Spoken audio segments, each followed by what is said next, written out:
Hi, guys, and welcome to another 7-minute lecture. The history of cannibalism, specifically human cannibalism, that's what we're looking at today. I know it's a bit of a morbid topic, but hey, we don't discriminate on this channel. I think it's an interesting topic, so that's what we're looking at today. Human cannibalism, as you all know, is a practice of human beings eating the flesh of other humans. It's mostly a tribal practice, and while it's certainly something that's met with revulsion universally, many would probably be surprised by both the historical and geographic scope of this practice. It's something we've seen from pre modern times to the present day, and from the Western Hemisphere to the East. Some of the earliest bits of evidence for cannibalism dates back to 600,000 years ago. So we're talking about the real early days of Homo sapiens, of the human species. The most ancient of these sites is from modern day Ethiopia, where anthropologists say there's clear evidence of human bones that have been methodically defleshed by other humans. In fact, the number of human bones that seem to be the remains of some kind of cannibalistic act is extremely common in many archaeological sites that come from both the lower and the middle Paleolithic eras. There have been theories put forward for why this seems to be such a prominent practice by then. Some have said it's because of epidemics, food shortages, ritualistic meaning. Some say it was done to keep away scavengers. So there are many possible explanations. But the only thing we seem to know for sure is that right until we get to the upper Paleolithic age, which is only about 40,000 years ago, until then, this practice seems to have been rampant among all human societies, those that we know of anyway. It doesn't stop there though. Even once we get into recorded human history in the last few millennia, we have plenty of instances of cannibalism, believe it or not. Herodotus himself, one of the most celebrated scholars of all time and the sort of father of history according to Western historians, in his own writings about his travels, mentions having witnessed and heard of lands and countries where there are what he called man-eaters, savage people who ate human beings. We saw this practice in the ancient Egyptian civilization. The Roman historian Cassius, who chronicled the creation of the Roman Empire and the formation of the Roman Republic, he mentions in his writing that the Egyptian tribes they fought practiced cannibalism. We, of course, could dismiss this as racist propaganda by the Romans, but we've got to remember that many Egyptian kings themselves bragged about being cannibals. If you look at the tomb of pharaohs like Unas from the 5th dynasty, for example, that tomb has inscriptions on it praising him as a cannibal. The most common thread in the history of cannibalism, though, is not really the ritualistic side of it. It's what we see during siege warfare. This is a type of war that we hardly see today. With exceptions like Aleppo in Syria, we don't really see siege warfare practiced as an operational strategy.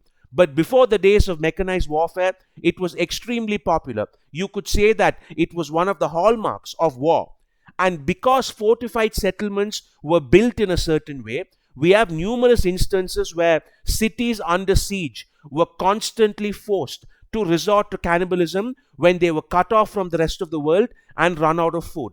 The siege of Jerusalem by the Romans, which was the pivotal moment in the first Jewish-Roman war, we have records suggesting that the people trapped in there had to resort to cannibalism.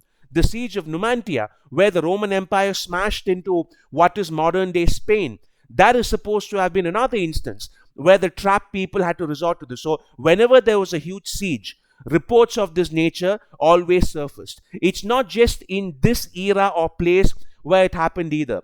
We could go to ancient Chinese chronicles from the Tang dynasty, for instance, where there are records of individuals besieged and having to follow cannibalism, practice cannibalism. We have poetry from the Song dynasty, which suggests the same thing. So it's a worldwide practice for sure. In more modern history, we see this practice still going strong. If you think it's disappeared, you would be wrong. We have tribes in the Amazon rainforest that are still rumored to practice them. We have the Agoris in India who practice it in a ritualistic form even today. We had the Maori tribe in New Zealand who shocked the European settlers as recently as the 19th century with this. There's even a famous tragedy called the Boyd Massacre, where passengers of a ship called Boyd, about 66 of them, were killed and eaten by the Maori. The Maori practiced quite rampantly even against each other in tribal wars where captured slaves were often eaten. In fact, we see this practiced among all the Polynesian tribes of that time. Even in the United States, we have the famous Donner Party incident where a group of pioneers were stranded in the Donner Pass in the Sierra Nevada mountains and were forced to resort to cannibalism to stay alive. As far as really recent incidents go, the African continent has seen some of the most worrying cases where even in the 21st century, an era where one might think we've come out of this, there are still gruesome reports. The UN reported just in 2007 that in the Democratic Republic of Congo, cannibalism was still being practiced, especially in wartime. It was also reported that a lot of this was targeting the pygmies, the ethnic group known for its short height, that they were the victims of large-scale cannibalism since they were seen as a subhuman species. You even have political leaders in the continent accused of it. Jean Bidel Bokassa, the dictator of the Central African Republic, was accused of being a cannibal. The Ugandan dictator Idi Amin was accused of practicing cannibalism. We have reports that cannibalism was a thing in the Sudanese civil war, the Liberian civil war. The list goes on. And these are all 21st century conflicts. And of course, in the 20th century, we also have the major famines that I've discussed in some other videos before.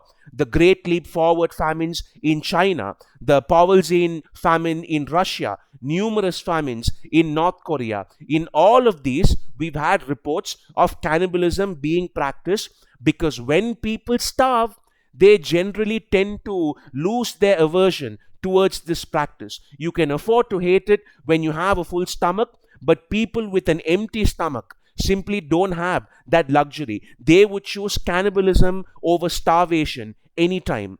So there we have it, guys, a 7-minute snapshot of the past and present of cannibalism. I think it's good for us to look at these morbid topics once in a while to remind ourselves of how lucky we are. While this is something you and I would find completely horrific and unacceptable, our disgust also means you and I are privileged enough to never be put in that position. Because if we were, who knows what decision we might take. If you like content like this, please don't forget to share and subscribe. Thank you, take care, and I'll see you soon.